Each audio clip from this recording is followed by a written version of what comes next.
Hello everyone, welcome back to my channel. तो आज बनाएंगे हम पैंट प्लाजो। बहुत ही ज़्यादा कंफर्टेबल, ना ज़्यादा लूज और ना ही ज़्यादा टाइट। कॉटन फैब्रिक लिया है मैंने इसके लिए 2 मीटर। तो चलिए इसकी कटिंग कर लेते हैं स्टार्ट। तो यहाँ पे मैंने फैब्रिक को 2 फोल्ड करके बिछाया हुआ है और फैब्रिक की खुली साइड है मेरी तरफ और बंद साइड है दूसरी तरफ। तो हमारी पैंट की तैयार लेंथ रहेगी 33 इंच। तो यहाँ पे हमें सबसे पहले नीचे 2.5 इंच पे निशान लगा लेना है अंदर की तरफ फोल्ड करने के लिए बॉटम साइड में। आप कम ज़्यादा भी ये निशान लगा सकते हो। तो यहाँ पे निशान लगा लेना है। अब इस निशान को सीधा कर लेना है हमें। अब लगाना है हमें यहाँ पे अपनी पैंट की लेंथ का निशान। तो हमारी पैंट की तैयार लेंथ है 33 इंच और इलास्टिक के लिए भी हमें एक्स्ट्रा निशान लगाना है। जितनी आपकी इलास्टिक चौड़ी हो पतली हो उसके हिसाब से ऊपर की तरफ निशान लगाना है। मैं यहाँ पे 2 इंच एक्स्ट्रा ले रही हूँ इलास्टिक लगाने के लिए। तो टोटल हमें 35 इंच पे निशान लगाना है।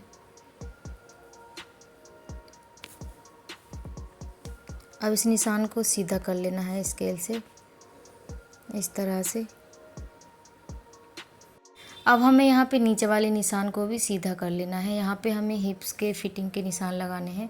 तो जैसे कि मेरी हिप्स के फिटिंग के निशान है 36 इंच, इसे हमें 4 में भाग करना है। तो आया 9 इंच। 9 इंच पे निशान लगाना है एक बारी और 1 इंच हमें यहाँ पे मार्जिन के लिए ले रहे हैं। तो 10 इंच पे टोटल हमें यहाँ पे निशान लगाना है। ऐसे ही हमें अपने आसन का निशान लगाना है। 36 इंच को 4 में भाग करना है, आया 9 इंच और यहाँ पे हम 2 इंच प्लेस करेंगे। तो यहाँ पे हमारा आ गया 11 इंच।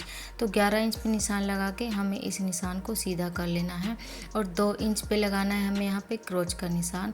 अब यहाँ पे क्रोच की गुलाई कर देनी है हमें 1.25 इंच पे इस तरह से निशान लगा के गुलाई कर देनी है इस तरह से। तो अब हमें यहाँ पे अपनी मोहरी की गुलाई के निशान लगाने हैं। तो ये जो किनारी है मेरी तरफ, इसको हमें सीधा ही रखना है। यहाँ पे हमें कोई कटिंग वगैरह नहीं करनी है। तो आपको जितनी मोहरी की गुलाई चाहिए उतने इंच पे निशान लगा लेना है। मुझे यहाँ पे मोहरी की गुलाई 7.5 इंच चाहिए और 1 इंच ले रही हूँ मैं मार्जिन के लिए। तो टोटल हमारा यहाँ पे 8.5 इंच पे मैंने निशान लगाया है। तो अब हमें इस निशान को यहाँ पे हमें क्रोच वाले निशान से मिला देना है। सेब पट्टी से इसको दोनों निशान को मिला देने हैं इस तरह से। अब हमें इसकी कटिंग कर लेनी है जैसे जैसे हमने निशान से लगाए थे। तो यहाँ पे मैंने इस पैंट की कटिंग कर ली है। ये हो गया हमारा फ्रंट पार्ट। अब हमें बैक पार्ट की कटिंग करनी है। अब हमारा जो फैब्रिक बचा हुआ है उसको मैंने 2 फोल्ड करके बिछा लिया है और इस फैब्रिक की खुली साइड है मेरी तरफ। अब हमें बैक पार्ट की कटिंग करनी है। तो जो हमने फ्रंट पार्ट की कटिंग करी हुई है उन पार्ट को लेना है और इस फैब्रिक पे अच्छी तरीके से सेट करके बिछा लेना है और जो किनारी हैं वो एक दूसरे से मिला लेना है। जो हमारी तरफ किनारी हैं सारी सीधी करके मिला लेना है। अब हमें लगाना है क्रोच का निशान। तो मैं यहाँ पे 2.5 इंच पे लगा रही हूँ क्रोच का निशान बैक पार्ट में। अब ये जो हमारा फ्रंट पार्ट था वहाँ के क्रोच के निशान से लेना है अपना स्केल या इंची टेप और ऊपर तक सीधा इस लाइन को मिला देना है। तो यहाँ पे हमारे 2 या 2.5 इंच का गैप रहेगा ये बैक पार्ट का। तो हमें बिल्कुल बीच में यहाँ पे 2 इंच पे निशान लगाना है और सबसे नीचे 1 इंच पे निशान लगाना है। अब इन निशान को एक दूसरे से मिला देना है।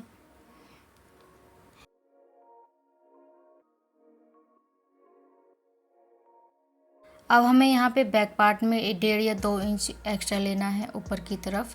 तो यहाँ पे मैं 1.5 इंच एक्स्ट्रा ले रही हूँ। सबसे पहले इस लाइन को सीधा कर लेना है हमें। 1.5 या 2 इंच यहाँ पे निशान लगा सकते हैं। तो ये निशान हमने ऊपर की तरफ बैक पार्ट में किया है, बस फ्रंट पार्ट में हम नहीं करते हैं।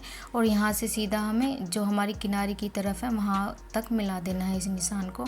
ये निशान आप 1.5, 2, 3, 2.5 मतलब जितना साइज़ बढ़ता जाता है उसके हिसाब से ये साइज़ भी बैक पार्ट में बढ़ता जाता है। तो हमें यहाँ पे क्रोच का निशान भी लगा देना है। अब जैसे जैसे हमने निशान लगाए थे वैसे ही हमें कटिंग कर लेनी है। तो यहाँ पे हमारी पैंट की कटिंग हो गई है। अब कर लेनी है इसकी स्टिचिंग। सबसे पहले हम इसके आसन जॉइंट करेंगे। तो यहाँ पे आधा इंच का मार्जिन लेते हुए हमने यहाँ पे सिलाई लगा देनी है। डबल डबल सिलाई करके लगानी है दोनों पार्ट में। दोनों ही पार्ट के आसन जोड़ लेने हैं। तो यहाँ पे मैंने दोनों पार्ट में सिलाई लगा दी है, आसन जोड़ दिए हैं। अब हमने फ्रंट पार्ट लेना है अपनी पैंट का। यहाँ पे हमने पॉकेट लगानी है लेफ़्ट साइड में। तो इसको इस तरह से बिछाना है। अब हम लगाएंगे यहाँ पे अपनी पॉकेट के निशान। उल्टे हाथ पे लगाएंगे हम ये अपनी पॉकेट। तो 2 इंच ऊपर की तरफ छोड़ देना है हमें इलास्टिक लगाने के लिए। उसके नीचे एक और निशान लगाना है हमने 2.5 या 3 इंच पे।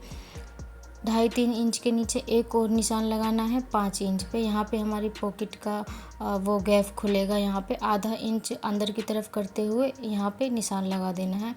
अब मैंने एक फैब्रिक लिया है, लगभग 16 इंच चौड़ाई है इसकी, डबल फोल्ड बिछा हुआ है ये, और 11 इंच लंबाई है इसकी।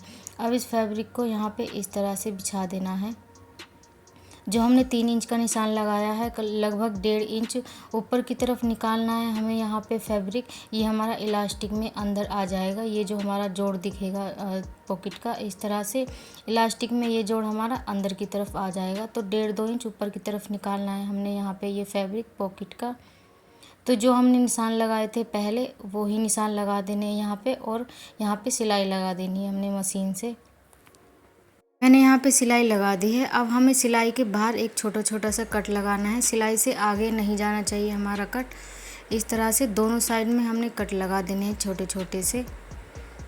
अब इस फैब्रिक को इस तरह से पलटना है और यहाँ पे हमें अपनी पॉकेट की शेप दे देनी है। इस तरह से गुलाई कर देनी है, थोड़ी सी 1-1.5 इंच का फैब्रिक कट कर देना है यहाँ से, इस तरह से। अब इस फैब्रिक को अंदर की तरफ पलटना है इस तरह से, और ये जो हमारे जोड़ हैं इनको मिलाना है एक दूसरे से, और ये फैब्रिक अंदर की तरफ कर देना है सारा। और यहाँ पे हमें एक पैर की सिलाई लगा लेनी है। यहाँ पे सारे में एक एक पैर की सिलाई लगा लेंगे हम।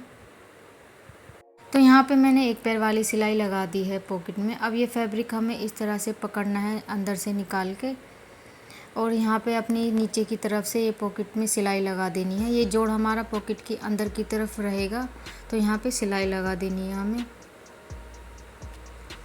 तो यहाँ पे मैंने नीचे वाली सिलाई लगा के सारा फैब्रिक अंदर की तरफ कर दिया है पॉकेट का। अब यहाँ पे हमें ऊपर की तरफ और यहाँ पे नीचे दोनों फैब्रिक मिला के यहाँ पे सिलाई लगा देनी है। यहाँ पे मैंने सिलाई लगा दी है दोनों ऊपर और नीचे की तरफ। तो ये हमारी पॉकेट बन के हो गई है तैयार बिल्कुल। और ये हमारा अंदर वाला पॉकेट का फैब्रिक था, ये मैंने पिन से सेट कर दिया है। तो अब हमें दोनों पार्ट लेने हैं और दोनों पार्ट को इस तरह से बिछाना है कि दोनों पार्ट की हमारी राइट साइड अंदर की तरफ हो और उल्टी साइड बाहर की तरफ हो। तो यहाँ पे हमने एक दूसरे के ऊपर बिछा लेना है इसको अच्छी तरीके से सेट करके, और यहाँ पे हमने दोनों साइड में आधा इंच का मार्जिन लेते हुए सिलाई लगा देनी है। और यहाँ पे अपनी पॉकेट छोड़ के सिलाई लगानी है हमें, ये नहीं सिलनी है वरना पॉकेट बंद हो जाएगी हमारी। तो यहाँ पे हमने दोनों पार्ट की साइडें जोड़ दी हैं, सिलाई लगा दी है दोनों साइड में। और ये देखिए हमारी पॉकेट कितनी फिनिशिंग के साथ आई है। और यहाँ पे मैंने एक पैर वाली सिलाई लगाते हैं ऊपर की तरफ फिनिशिंग वाली, वो भी लगा दी है दोनों तरफ लगा दी है वो भी सिलाई। और जो हमारा मार्जिन होता है अंदर की तरफ, वो बैक पार्ट की तरफ करना है हमें, ये वाला मार्जिन, और तब ये सिलाई लगानी है। फ्रंट पार्ट की तरफ नहीं करना है, बैक पार्ट की तरफ मार्जिन करते हुए सिलाई लगानी है। तो अब मैंने पैंट को उल्टा करके बिछा लिया है। अब लगाने हमें यहाँ पे अपनी पैंट की लंबाई के निशान। तो सबसे पहले जो हमने 2 इंच एक्स्ट्रा लिया था इलास्टिक लगाने के लिए, वो निशान लगा देना है सबसे पहले सारे में ऊपर की तरफ इस तरह से। अब हमें लगाना है अपनी पैंट की लंबाई का निशान। तो 33 इंच हमारी पैंट की लंबाई रहेगी तैयार बिल्कुल। तो इस तरह से लंबाई का निशान लगा देना है। दूसरी साइड भी इसी तरीके से लगा देना है निशान 33 इंच पे, और इस निशान को सीधा कर लेना है। अब लगाना है हमें अपनी पैंट की मोहरी की गुलाई का निशान। तो मैं यहाँ पे लगा रही हूँ 7.5 इंच पे, आप कम ज़्यादा भी कर सकते हो। तो ये निशान हम ऊपर की तरफ सारे में लगा देंगे 1-1.25 इंच का मार्जिन लेते हुए। आसन से आसन ज़रूर मिलाना है हमने। तो दोनों साइड इसी तरीके से हमने निशान लगा लेने हैं पैंट पे। तो अब हमने यहाँ पे एक एक कट लगाने हैं दोनों पैंट की मोहरी में। इससे क्या होगा कि फोल्ड करने में आसानी रहेगी हमें। अब इसको खोलना है हमने फैब्रिक को, और यहाँ पे ये निशान भी सीधा कर लेना है। इससे हमें फ़ोल्ड करने में आसानी रहेगी। तो एक बार ही इस तरह से फ़ोल्ड करना है ये फैब्रिक, और एक बार और फ़ोल्ड करना है इस तरह से, और यहाँ पे सिलाई लगा देनी है। दोनों मोहरी पे इसी तरीके से सिलाई लगा देनी है हमें। तो यहाँ पे हमने सिलाई लगा दी है बीच वाली अपनी डबल सिलाई करके सारे में। और ये भी हमने नीचे से फोल्ड कर दिया है फैब्रिक। पहले फैब्रिक फोल्ड किया था, उसके बाद बीच वाली सिलाई लगाई थी हमने। अब हमें लगानी है ऊपर की तरफ इलास्टिक। तो मैंने इलास्टिक ली है, ये 1 सवा इंच चौड़ी है और लगभग ये 30 इंच की मैंने इलास्टिक ली है। और हमारी फिटिंग है हिप्स की 36 इंच, तो मैंने 6 इंच माइनस किया है। अब ये हमने नापनी है और इलास्टिक हमारी कितनी चौड़ी है, तो 1 सवा इंच पे निशान लगाना है। इस तरह से सारे में निशान लगा लेना है, गुलाई में करके सारे में। और ये जो हमारा एक्स्ट्रा फैब्रिक है, इसको इस तरह से फोल्ड कर लेना है। पहले ये फैब्रिक फोल्ड करना है एक बार सारी गुलाई में करके सारे में फैब्रिक फोल्ड कर लेना है इसी तरीके से। तो जो हमारा एक्स्ट्रा फैब्रिक था लंबाई से, उसको मैंने अंदर की तरफ फोल्ड कर दिया है, उल्टी तरफ फोल्ड किया है सारा फैब्रिक इस तरह से। और जो एक्स्ट्रा फैब्रिक है इसको आप काट भी सकते हो, ऐसे भी छोड़ सकते हो। अब हम लगाएंगे यहाँ पे इलास्टिक। तो इलास्टिक को मैंने जोड़ लिया है। अब इलास्टिक को इस तरह से घुमाते जाना है सारे फैब्रिक में और सिलाई लगाते जाना है, घुमाते जाना है, सिलाई लगाते जाना है। यहाँ पे मैंने इलास्टिक जोड़ दी है, सारे में लगा दिया है इलास्टिक फैब्रिक में।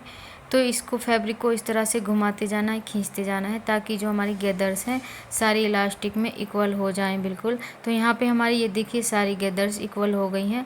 अब यहाँ पे हमने इलास्टिक को इस तरह से खींचना है और एक सिलाई बीच में लगा देनी है सारे में। और ये देखिए जो हमारा पॉकेट का फैब्रिक था वो इलास्टिक में दब गया है हमारे। तो यहाँ पे मैंने इलास्टिक के बीच में सिलाई लगा दी है और यहाँ पे मैंने एक फूल लगाया है फ्रंट साइड में।